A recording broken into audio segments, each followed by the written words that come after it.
Hello दोस्तों, नमस्कार। प्रकाश sir Hindi YouTube channel पर आप सभी का स्वागत है। दोस्तों, हिंदी भाषा विज्ञान के पिछली परीक्षा में पूछे गए प्रश्न की व्याख्या सहित वीडियोस, जिसमें हम 191 प्रश्न 6 पार्ट में पढ़ चुके थे। 7वां पार्ट है जिसमें हम 192वें प्रश्न से अध्ययन करेंगे।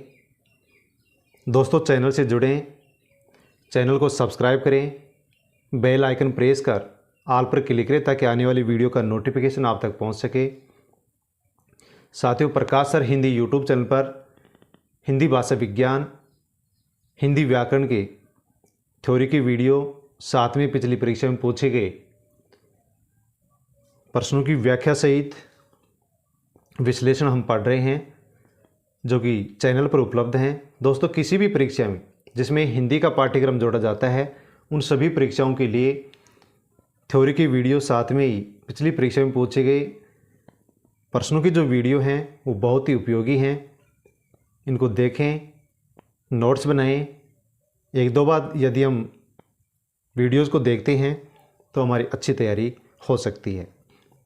तो दोस्तों, भाषा विज्ञान की पिछली परीक्षा में पूछे गए प्रश्न हैं, उनको हम पढ़ रहे थे। 7वां पार्ट है जिसमें भाषा, लिपि, देवनागरी लिपि, राजभाषा हिंदी, हिंदी की प्रमुख बोलियां, उनका क्षेत्र, उनकी विशेषताएं, उनसे संबंधित ये प्रश्न हैं।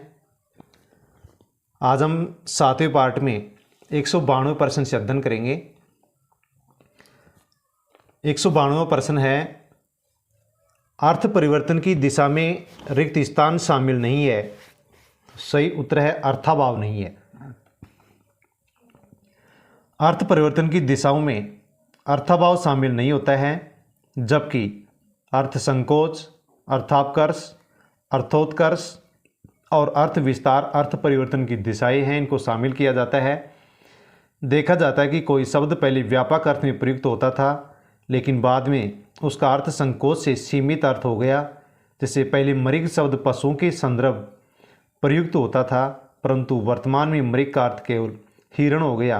यही अर्थ संकोच कहलाता है। तो अर्थ परिवर्तन में अर्थ संकोच को शामिल किया जाता है, अर्थापकर्ष को, अर्थोत्कर्ष को और अर्थ विस्तार को शामिल किया जाता है, लेकिन अर्थाभाव को शामिल नहीं किया जाता है। 193वां प्रश्न है, संज्ञान का अर्थ है। तो सही उत्तर है डी, भाषा और संप्रेषण के माध्यम से स्वयं और दुनिया को समझना ही संज्ञान कहलाता है। दिए गए विकल्पों में संज्ञान का अर्थ है भाषा और संप्रेषण के माध्यम से स्वयं और दुनिया को समझना ही संज्ञान कहलाता है। यदि भाषा और संप्रेषण के माध्यम से मनुष्य स्वयं को समझता है, दुनिया को समझता है, तो वही संज्ञान कहलाता है। अगला प्रश्न है, कौन सी भाषा वियोगात्मक भाषा है। तो सही उत्तर है बी, अपभ्रंश वियोगात्मक भाषा है। अपभ्रंश वियोगात्मक भाषा है। आकृति और रूप की दृष्टि से अपभ्रंश तथा हिंदी वियोगात्मक या विश्लिष्ट भाषा है, जबकि संस्कृत, पाली, प्राकृत संयोगात्मक भाषा है। तो दोस्तों, अपभ्रंश और हिंदी भाषा दोनों वियोगात्मक या विश्लिष्ट भाषाएं हैं, जबकि संस्कृत, पाली और प्राकृत संयोगात्मक भाषा है। 195वां प्रश्न है, मेरो सब पुरुषार्थ था को किस भाषा की पंक्ति है। तो ये ब्रज भाषा की पंक्ति है। मेरो सब पुरुषार्थ था को ब्रज भाषा की पंक्ति है। ब्रज भाषा का विकास पश्चिमी हिंदी से हुआ है। पश्चिमी हिंदी का विकास शोरसेन अपभ्रंश से हुआ है। पश्चिमी हिंदी के अंतर्गत 5 बोलियां आती हैं, कोरवी, हरियाणवी, ब्रज भाषा, बुंदेली और कन्नौजी। शोरसेनी अपभ्रंश से एक उपभाषा विकसित हुई जिसका नाम है पश्चिमी हिंदी, और पश्चिमी हिंदी की 5 बोलियां हैं, कोरवी, हरियाणवी, ब्रजभाषा, बुंदेली, कन्नौजी। 196वां प्रश्न है, हिंदी को आर्य भाषा कहकर प्रयोग और प्रचार का विषय बनाने वाले व्यक्ति कौन थे। तो सही उत्तर है सी, महर्षि दयानंद सरस्वती। हिंदी को आर्य भाषा कहकर प्रयोग और प्रचार का विषय बनाने वाले महर्षि दयानंद सरस्वती थे। स्वामी जी आधुनिक भारत के मानचिंतक, समाज सुधारक, अखंड ब्रह्मचारी तथा आर्य समाज के संस्थापक थे। उनके बचपन का नाम मूलशंकर था। उन्होंने वेदों के प्रचार और आर्यावर्त को स्वतंत्रता दिलाने के लिए मुंबई में आर्य समाज की स्थापना की। उनके द्वारा लिखित कृतियाँ हैं सत्यार्थ प्रकाश, ऋग्वेदादि भाष्य भूमिका, ऋग्वेद भाष्य और चतुर्वेद विषय सूची। तो हिंदी को आर्य भाषा कहकर उसका प्रयोग और प्रसार करने वाले व्यक्ति थे महर्षि दयानंद सरस्वती, जो कि आधुनिक भारत के मानचिंतक, समाज सुधारक, अखंड ब्रह्मचारी और आर्य समाज के संस्थापक हैं। इनका बचपन का नाम मूलशंकर था। इन्होंने मुंबई में वेदों के प्रचार के लिए और आर्यावर्त को स्वतंत्रता दिलाने के लिए आर्य समाज की स्थापना की थी। महर्षि दयानंद सरस्वती ने सत्यार्थ प्रकाश, ऋग्वेदादि भाष्य भूमिका, ऋग्वेद भाष्य और चतुर्वेद विषय सूची 4 प्रमुख ग्रंथ भी लिखे थे।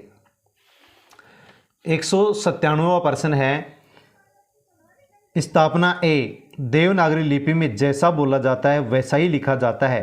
तर्क, क्योंकि इसमें प्रत्येक उच्चारित वर्ण ध्वनि के लिए निश्चित लिपि चिन्ह है और कोई भी वर्ण अनुच्चरित नहीं है, साइलेंट नहीं है। तो ये इसमें सही उत्तर है बी, ए और आर दोनों सही है। देवनागरी लिपि में जैसा बोला जाता है वैसा ही लिखा जाता है, सही है, क्योंकि इसमें प्रत्येक उच्चरित वर्ण ध्वनि के लिए निश्चित लिपि चिन्ह है और कोई भी वर्ण अनुच्चरित यानी साइलेंट नहीं है। तो यहाँ पर स्थापना भी सही है और तर्क भी सही है। 198वां प्रश्न है, देवनागरी लिपि का विकास किस प्राचीन लिपि से हुआ है? तो सही उत्तर है सी, कुटिल लिपि से। देवनागरी लिपि का विकास कुटिल लिपि से हुआ। खरोष्टी तो विदेशी लिपि थी जिसका प्रचार पश्चिमोत्तर प्रदेश में था और जो उर्दू लिपि की तरह दाएं से बाएं लिखी जाती थी। इसका विकास सामी आरमाइक लिपि से हुआ था। रोमन लिपि अंग्रेजी भाषा की लिपि है। तो देवनागरी लिपि का विकास कुटिल लिपि से हुआ है, खरोष्टी लिपि से नहीं हुआ है और अंग्रेजी भाषा की लिपि है रोमन लिपि। 199 प्रश्न है, डॉक्टर ग्रियर्सन ने किस भाषा को अंतर्वेदी का नाम दिया था? तो ब्रज भाषा को ग्रियर्सन ने अंतर्वेदी कहा था। डॉक्टर ग्रियर्सन ने ब्रज भाषा को अंतर्वेदी का नाम दिया है। ग्रियर्सन ने लिंग्विस्टिक सर्वे ऑफ इंडिया नाम से एक पुस्तक प्रकाशित की जिसमें भारतीय भाषाओं का सर्वेक्षण करते हुए भाषाई आधार पर भारत को 3 भागों में बांटा गया है। डॉक्टर ग्रियर्सन ने ब्रज भाषा को अंतर्वेदी नाम दिया था। ग्रियर्सन ने लिंग्विस्टिक सर्वे ऑफ इंडिया नामक पुस्तक प्रकाशित की थी जिसमें भारतीय भाषाओं का सर्वेक्षण उन्होंने किया था और भारत को भाषाओं के आधार पर, क्षेत्र के आधार पर 3 भागों में बांटा था। आगे अध्ययन करते हैं 200वां प्रश्न, हिंदी और उर्दू के बीच की सरल भाषा कहलाती है? सही उत्तर है ए, हिंदुस्तानी। हिंदी और उर्दू के बीच की सरल भाषा को हिंदुस्तानी कहते हैं। हिंदुस्तानी भाषा किसे कहते हैं? जो भाषा हिंदी और उर्दू के बीच की सरल भाषा थी उसको हिंदुस्तानी कहते हैं।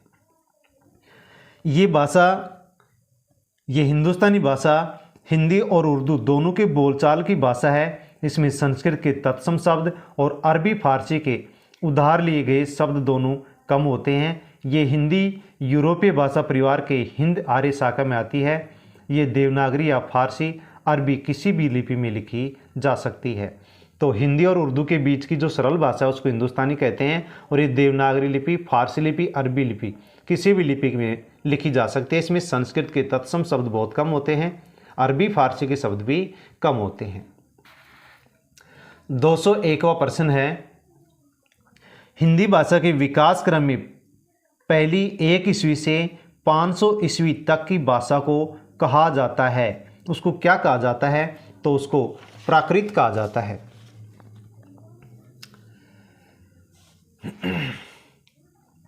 हिंदी भाषा के विकास क्रम में पहली ईस्वी से 500 ईस्वी तक की भाषा को प्राकृत भाषा कहा जाता है। प्राचीन भारतीय आर्य भाषा, आर्य भाषाओं को 3 भागों में बांटा गया है जिसमें पहला है प्राचीन भारतीय आर्य भाषा का समय 1500 ईसा पूर्व से 500 ईसा पूर्व तक। इसके 2 भेद थे, वैदिक संस्कृत, लौकिक संस्कृत। वैदिक संस्कृत का समय है 1500 ईसा पूर्व से 1000 ईस्वी तक, 1000 ईस्वी पूर्व तक। लौकिक संस्कृत का समय है 1000 ईसा पूर्व से 500 ईसा पूर्व तक। आर्य भाषाओं का दूसरा भेद है मध्यकालीन भारतीय आर्य भाषा, जिसका समय है 500 ईसा पूर्व से 1000 ईस्वी तक, और इसके 3 वेद हैं, पाली, प्राकृत और अपभ्रंश। पाली का समय है 500 ईसा पूर्व से 1 ईस्वी तक, प्राकृत का समय है 1 ईस्वी से 500 ईस्वी तक, और अपभ्रंश का समय है 500 ईस्वी से 1000 ईस्वी तक। आधुनिक तीसरा आर्य भाषाओं का तीसरा भाग है आधुनिक भारतीय आर्य भाषा, जिसका समय है 1000 ईस्वी से अब तक, और ये हिंदी का भी यही समय है। अगला प्रश्न है, आधुनिक भारतीय भाषाओं का विकास हुआ है संस्कृत से, प्राकृति से, पाली से, अपभ्रंश से। इस प्रश्न को डिलीट किया गया था। आधुनिक भारतीय भाषाओं का विकास अपभ्रंश से हुआ है। भारतीय भाषाओं का विकास क्रम इस प्रकार से है, जो हमने पिछले प्रश्न पढ़ा। प्राचीन भारतीय आर्य भाषा 1500 ईसा पूर्व से 500 ईसा पूर्व तक, मध्यकालीन आर्य भाषा 500 ईसा पूर्व से 1000 ईस्वी तक, जिसमें पाली, प्राकृत, अपभ्रंश हैं, और आधुनिक भारतीय आर्य भाषा 1000 ईस्वी से अब तक। इस प्रकार से पहले संस्कृत भाषा, फिर विकसित हुई पाली, पाली से विकसित हुई प्राकृत, फिर विकसित हुई अपभ्रंश, और इसके बाद में विकसित हुई हिंदी। आयोग ने इसका उत्तर ए यानी संस्कृत माना है। वैसे दोस्तों इसमें संस्कृत से भी विकसित हुई है, अपभ्रंश से विकसित हुई है, लेकिन आयोग ने इसमें संस्कृत भाषा को माना था। 203वां प्रश्न है, राजभाषा आयोग गठित करने के प्रावधान संविधान के कौन से अनुच्छेद में है? तो इसका सही उत्तर है 344। राजभाषा आयोग गठित करने के प्रावधान संविधान के अनुच्छेद 344 में है। भारत के राष्ट्रपति ने भारत के संविधान के अनुच्छेद 344(1) में प्रदत्त शक्तियों का प्रयोग करते हुए 7 जून 1955 को श्री बीजी खेर की अध्यक्षता में कुछ विषयों पर सिफारिशें करने के लिए राजभाषा आयोग का गठन किया। इस आयोग में 21 सदस्य थे। तो राजभाषा आयोग का गठित करने का प्रावधान संविधान के अनुच्छेद 344(1) में किया गया है, और इस शक्ति का प्रयोग करते हुए राजेंद्र प्रसाद, जो कि तात्कालिक राष्ट्रपति थे, उन्होंने 7 जून 1955 को बीजी खेर की अध्यक्षता में राजभाषा आयोग का गठन किया था, जिसमें 21 सदस्य थे। अगला प्रश्न है, प्रयोजन मूलक हिंदी की विशेषता नहीं है। तो इसमें ए आलंकारिकता नहीं है। प्रयोजन मूलक हिंदी की विशेषता आलंकारिकता नहीं है, जबकि भाषिक विशिष्टता, वैज्ञानिकता, अनुप्रयुक्ता प्रयोजन मूलक हिंदी की विशेषताएं। अलंकारिकता, सजावट हिंदी भाषा की विशेषता नहीं है। भाषिक विशिष्टता, वैज्ञानिकता, अनुप्रयुक्ता प्रयोजन मूलक हिंदी भाषा की विशेषता है। संविधान के किस अनुच्छेद में वर्णित है कि संघ का यह कर्तव्य होगा कि वह हिंदी भाषा का प्रसार बढ़ाए? तो अनुच्छेद है 351D। संविधान के अनुच्छेद 351 में वर्णित है कि संघ का ये कर्तव्य होगा कि वह हिंदी भाषा का प्रसार बढ़ाए। हिंदी भाषा का, जो कि राजभाषा है भारतीय संघ की, उसका प्रचार करने के लिए अनुच्छेद 351 में शक्ति प्रदत्त की गई है, प्रावधान किया गया है। 206वां प्रश्न है, निम्नलिखित बोलियों को क्षेत्र के अनुसार सुमेलित कीजिए कि कौन सी बोली कौन से क्षेत्र में बोली जाती थी। तो दोस्तों, अवधी बोली इलाहाबाद क्षेत्र में, ब्रज बोली मथुरा क्षेत्र में, भोजपुरी बोली बनारस क्षेत्र में, और मैथिली बोली मुंगेर क्षेत्र में बोली जाती है। खड़ी बोली के जन्म का समय माना जाता है। तो सही उत्तर है ए 1000 ईस्वी के आसपास। खड़ी बोली 1000 ईस्वी के आसपास विकसित हुई थी। खड़ी बोली के जन्म का समय 1000 ईस्वी के आसपास माना जाता है। खड़ी बोली के प्रथम कवि अमीर खुसरो को माना गया है। शेष अन्य दिए गए विकल्प गलत हैं। तो खड़ी बोली का विकास 1000 ईस्वी के आसपास हुआ था। खड़ी बोली के पहले कवि हैं अमीर खुसरो। 208वां प्रश्न है, पाली किस धर्म की भाषा है? तो सही उत्तर है सी बौद्ध धर्म की। पाली बौद्ध धर्म की भाषा है। बौद्ध धर्म के संस्थापक महात्मा बुद्ध ने अपने उपदेश तात्कालीन समय की जनभाषा पाली में दिए हैं। बौद्ध धर्म के पवित्र ग्रंथ त्रिपिटक भी पाली भाषा में ही लिखे गए हैं, जबकि वैदिक ग्रंथों की भाषा संस्कृत और जैन ग्रंथों की भाषा प्राकृत है। तो दोस्तों, पाली बौद्ध धर्म की भाषा है, क्योंकि बौद्ध धर्म के संस्थापक महात्मा बुद्ध थे। उन्होंने तात्कालिक उस समय चलने वाली जो जनभाषा थी, पाली भाषा थी, उस पाली भाषा में ही उपदेश दिए थे और पाली भाषा में बौद्ध धर्म से संबंधित ग्रंथ थे वो रचे गए थे। जैसे त्रिपिटक ग्रंथ है, ये पाली भाषा में रचा गया है। वैदिक ग्रंथों की रचना संस्कृत भाषा में हुई है और जैन ग्रंथों की रचना प्राकृत भाषा में हुई है। तो जैन ग्रंथों की रचना प्राकृत भाषा में, वैदिक ग्रंथों की रचना संस्कृत भाषा में और बौद्ध धर्म से संबंधित जो ग्रंथ हैं उनकी रचना पाली भाषा में हुई है। अगला प्रश्न है, हिंदी के अंतर्गत मुख्यतः कितनी बोलियां हैं? तो हिंदी के अंतर्गत मुख्यतः 17 बोलियां हैं। ये सही है दोस्तों। हिंदी की प्रमुख बोलियां 17 हैं और संविधान की 8वीं अनुसूची में 22 भाषाओं को मान्यता दी गई है। यहाँ पर एक कन्फ्यूज हो जाता है, हिंदी की बोलियां 17 हैं और संविधान की 8वीं अनुसूची में 22 भाषाओं को मान्यता प्रदान की गई है। हिंदी के अंतर्गत मुख्यतः 17 बोलियां आती हैं जो निम्नलिखित हैं। कोरवी, जिसको खड़ी बोली भी कहते हैं, जिसका विकास 1000 ईस्वी के आसपास हुआ था। ब्रज भाषा, जिसको अंतर्वेदी भी कहते हैं। हरियाणवी, जिसको बांगरू भी कहते हैं। बुंदेली, कन्नौजी, मारवाड़ी, जयपुरी, मेवाती, मालवी, कुमाऊनी, गढ़वाली, अवधी, बघेली, छत्तीसगढ़ी, मगही, भोजपुरी और मैथिली, ये हिंदी की प्रमुख 17 बोलियां हैं। अगला प्रश्न पढ़ेंगे हम 210वां। आधुनिक आर्य भाषाओं के वर्गीकरण के अनुसार पूर्वी समुदाय की भाषा नहीं है। सही उत्तर है बी, मराठी पूर्वी समुदाय की भाषा नहीं है। आधुनिक आर्य भाषाओं के वर्गीकरण के अनुसार पूर्वी समुदाय की भाषा मराठी नहीं है, बल्कि मराठी दक्षिण समुदाय की भाषा है। तो मराठी दक्षिण समुदाय की भाषा है। मागधी पूर्वी अपभ्रंश की भाषाएं हैं बिहारी, बंगला, असमिया और उड़िया। अगला प्रश्न है, विकास की दृष्टि से प्राकृत की पूर्वकालिक अवस्था का नाम है। सही उत्तर है ए, पाली। विकास की दृष्टि से प्राकृत की पूर्वकालिक अवस्था का नाम पाली है। भाषा विकास क्रम इस प्रकार से है, संस्कृत भाषा, इसके बाद में विकसित हुई पाली के बाद प्राकृत विकसित हुई, फिर अपभ्रंश विकसित हुई और अपभ्रंश का जो उत्तर काल है वो अवट कहलाता है और फिर हिंदी भाषा विकसित हुई। तो प्राकृत भाषा से पहले पाली भाषा विकसित हुई थी, तो सही उत्तर होगा पाली।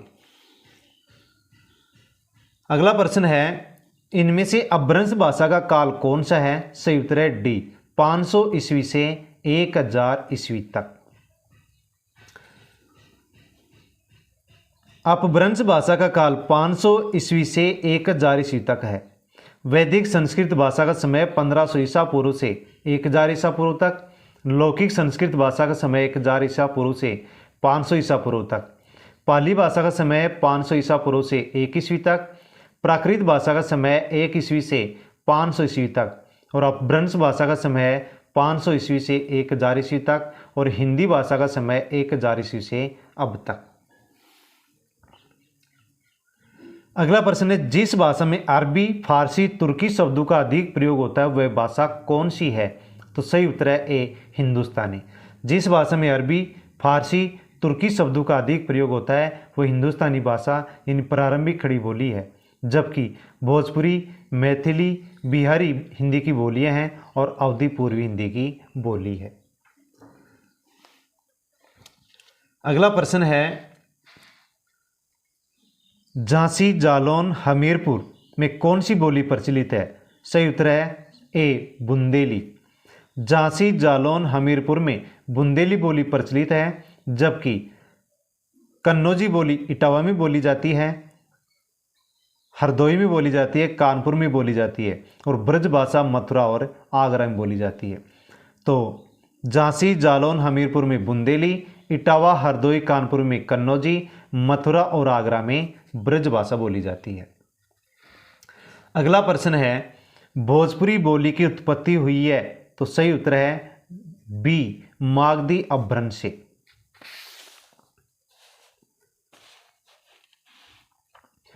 भोजपुरी बोली की उत्पत्ति मागधी अपभ्रंश से हुई है। अन्य भाषाओं का विकास क्रम इस प्रकार से है, अपभ्रंश और उत्पन्न बोलियां। अर्ध मागधी अभ्रंश से अवधी बघेली छत्तीसगढ़ी बोलियां विकसित हुई हैं। मागधी अभ्रंश से मैथिली मगही भोजपुरी विकसित हुई हैं। सोरसिनी अभ्रंश से ब्रजभाषा खड़ी बोली राजस्थानी बुंदेली कन्नौजी हरियाणवी। ब्राचड़ अभ्रंश से सिंधी बोली विकसित हुई है और पैसाची अभ्रंश से लहदा और पंजाबी बोलियां विकसित हुई है। अगला प्रश्न है मगही किस उपभाषा की बोली है? सही उत्तर है डी बिहारी की। मगही बिहारी हिंदी उपभाषा की बोली है। इसमें मगही मैथिली भोजपुरी आती हैं। हिंदी की अन्य उपभाषाएं एवं बोलियां इस प्रकार से हैं। तो बिहारी उपभाषा से विकसित 3 बोलियां हैं मगही मैथिली भोजपुरी। राजस्थानी उपभाषा से विकसित बोलियां हैं जयपुरी मेवाती मालवी मारवाड़ी। पश्चिमी हिंदी उपभाषा से विकसित बोलियां हैं ब्रजभाषा खड़ी बोली।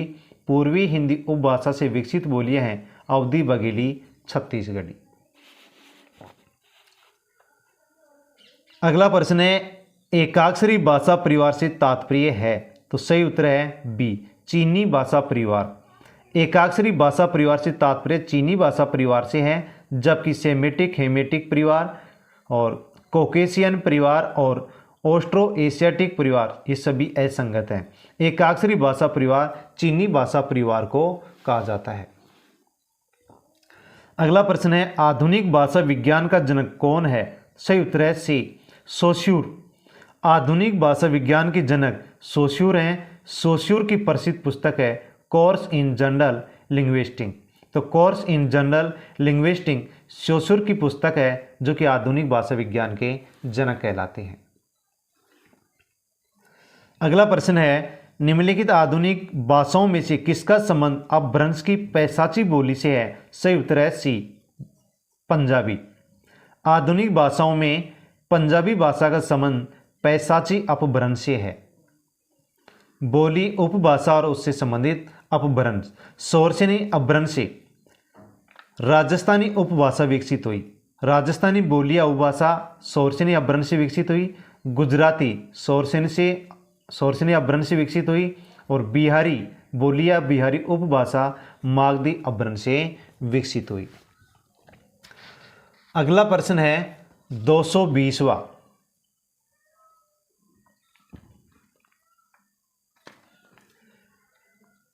अगला प्रश्न पढ़ेंगे गयल भयल आदि किस बोली की किस तरह की क्रियाएं हैं? तो सही उत्तर है ए भोजपुरी भूतकालिक।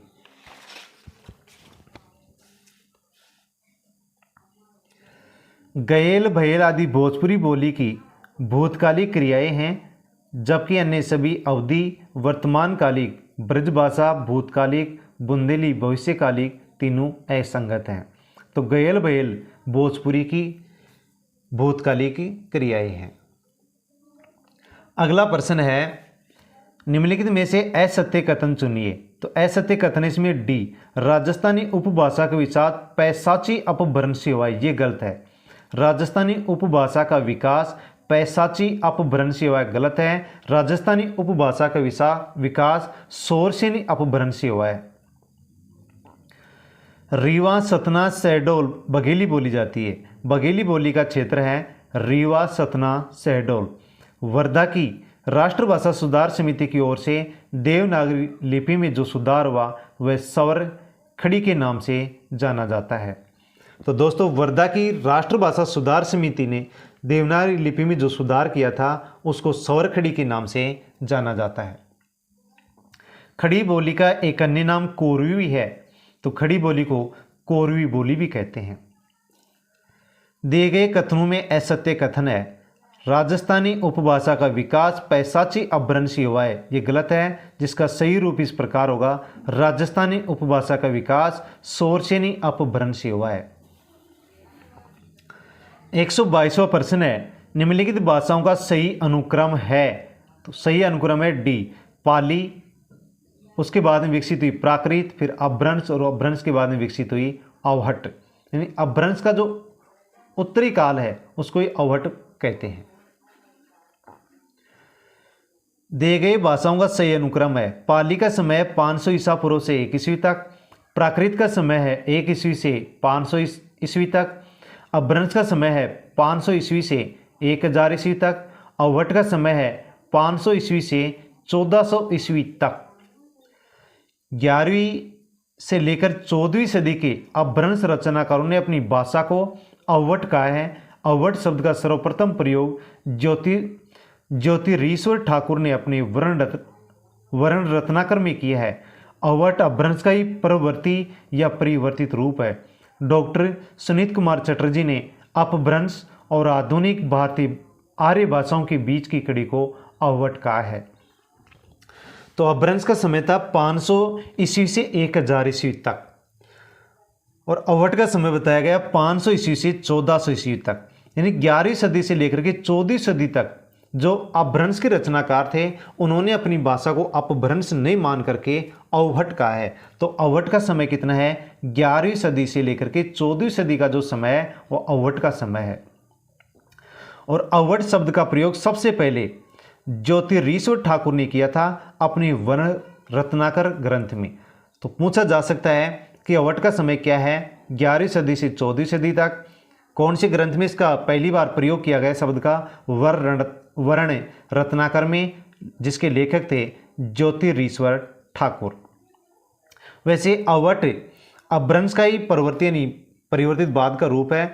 डॉक्टर सुनीत कुमार चटर्जी कहते हैं कि अपभ्रंश भाषाएं और जो आधुनिक भारतीय आर्य भाषाएं हैं इनकी बीच की कड़ी अवहट भाषा थी। तो अवहट भाषा अपभ्रंश और आधुनिक भारतीय आर्य भाषाओं के बीच की कड़ी है। अगला प्रश्न पढ़ेंगे, निम्न में से कौन सी हिंदी की उपभाषा नहीं है? हिंदी की उपभाषा कौन सी है? राजस्थानी हिंदी है, पंजाबी हिंदी नहीं है, बिहारी हिंदी है और पहाड़ी हिंदी है। पंजाबी हिंदी हिंदी की उपभाषा नहीं है। हिंदी में उपभाषा की संख्या 5 है जो इस प्रकार है: पश्चिमी हिंदी, राजस्थानी हिंदी, पहाड़ी हिंदी, पूर्वी हिंदी, बिहारी हिंदी। 224वां प्रश्न है, निम्नलिखित में से कौन सी पश्चिमी हिंदी की बोली नहीं है? तो सही उत्तर है डी, बघेली नहीं है। पश्चिमी हिंदी की बोली कोरवी, बुंदेली और ब्रजभाषा है। बघेली पश्चिमी हिंदी की बोली नहीं है बल्कि पूर्वी हिंदी की बोली है। पूर्वी हिंदी के अंतर्गत 3 बोलियां आती हैं: अवधी, बघेली, छत्तीसगढ़ी। पूर्वी हिंदी का विकास अर्धमागधी अपभ्रंश से हुआ है। तो अर्धमागधी अपभ्रंश से पूर्वी हिंदी उपभाषा विकसित हुई जिसकी 3 बोलियां हैं: अवधी, बघेली, छत्तीसगढ़ी। पश्चिमी हिंदी के अंतर्गत 5 बोलियां आती हैं: कोरवी, हरियाणवी, कन्नौजी, ब्रजभाषा, बुंदेली। पश्चिमी हिंदी का विकास सोरसिनी अपभ्रंश से हुआ है। सोरसिनी अपभ्रंश से पश्चिमी हिंदी का विकास हुआ है जिसकी 5 बोलियां हैं: कोरवी, हरियाणवी, कन्नौजी, ब्रजभाषा। अर्धमागधी अपभ्रंश से पूर्वी हिंदी का विकास हुआ जिसकी 3 बोलियां हैं: अवधी, बघेली, छत्तीसगढ़ी। अगला प्रश्न है, कुप्पी, टोपी, नीर, पापड़ किस भाषा परिवार से हिंदी में आगत शब्द हैं? सही उत्तर है ए, द्रविड़ भाषा परिवार से। कुप्पी, टोपी, नीर, पापड़ द्रविड़ भाषा परिवार से हिंदी में आगत शब्द हैं, हिंदी में आए हैं। इस भाषा परिवार के अंतर्गत तमिल, तेलुगु, कन्नड़, मलयालम आदि भाषाएं आती हैं। इनमें से तमिल सबसे पुरानी है, उसे शास्त्रीय भाषा नाम माना जाता है। तो कुप्पी, टोपी, नीर, पापड़ शब्द द्रविड़ भाषा से हिंदी में आए हैं, जिसमें द्रविड़ भाषा में 4 भाषाएं प्रमुख हैं: तमिल, तेलुगु, कन्नड़ और मलयालम। तमिल इनमें सबसे पुरानी है।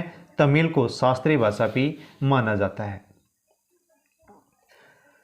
राष्ट्रभाषा प्रचार समिति वर्धा के संस्थापक कौन थे? सही उत्तर है बी, महात्मा गांधी। राष्ट्रभाषा प्रचार समिति वर्धा के संस्थापक महात्मा गांधी थे। सन 1936 ईस्वी में इसकी स्थापना हुई थी। हिंदी को राष्ट्रभाषा के रूप में स्थापित करना तथा देश विदेश में हिंदी का प्रचार प्रसार करना ही इस संस्था का प्रमुख उद्देश्य था। तो राष्ट्रभाषा प्रचार समिति वर्धा जो कि महाराष्ट्र में है, इसके संस्थापक महात्मा गांधी थे। 1936 में इसकी स्थापना की गई थी और ये हिंदी भाषा को राष्ट्रभाषा के रूप में स्थापित करने व हिंदी के देश विदेश में प्रचार प्रसार करने के लिए इसकी स्थापना की गई थी। हिंदी भाषा रिक्त स्थान लिपि में लिखी जाती है, देवनागरी लिपि में। हिंदी भाषा देवनागरी लिपि में लिखी जाती है। ब्राह्मी की उत्तरी शैली से 4वीं-5वीं सदी में गुप्त लिपि, 6वीं सदी में कुटिल लिपि विकसित हुई है। इस कुटिल लिपि से 9वीं सदी के लगभग नागरी के प्राचीन रूप का विकास हो, जिसे प्राचीन नागरी कहते हैं। देवनागरी लिपि अक्षरिक है। देवनागरी की वर्णमाला का वर्णक्रम वैज्ञानिक है।